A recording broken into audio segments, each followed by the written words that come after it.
Today we will hear from National Police Commissioner Fannie Masemola. He's the second witness to testify at the Madlanga Commission of Inquiry. He'll be seated just behind me in that hot seat that we saw Lieutenant General Mkonazi occupy from Wednesday to Friday last week. A couple of things that we're expecting to possibly hear from the National Police Commissioner.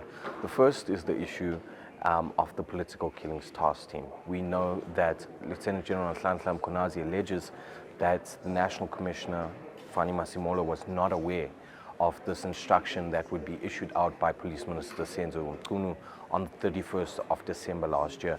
In High Court papers filed by the National Police Commissioner, Fannie Masemola, during his sort of battle with his deputy, Shadrach Sabia, in the High Court over that alleged suspension, we heard Fannie Masemola say that the instruction came as a shock to him, that he was not aware that this was going to happen. This is in contradiction to some of what our police sources have been telling us. Some of our sources claim that Fannie Masemola was aware that the police minister, Senzo Mchunu, was going to be issuing out this instruction on the 31st of December, bearing in mind that the minister's letter had specific dates attached to it.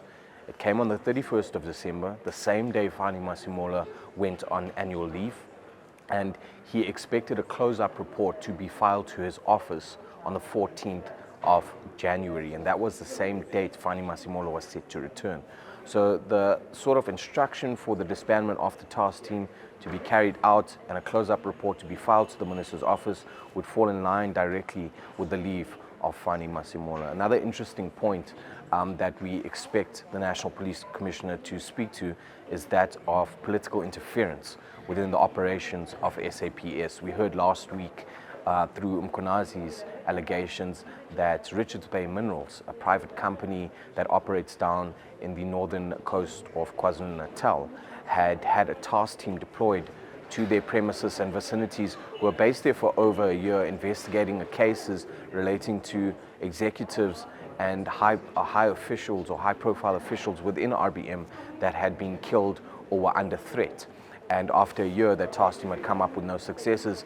Mkonazi then recalling the task team back to Durban to continue with the investigations from the provincial head office, but then receives a call from Fannie Masemola suggesting that the presidency had called Masemola to instruct him that those detectives must be redeployed back to RBM. So direct political interference within the operations of SAPS.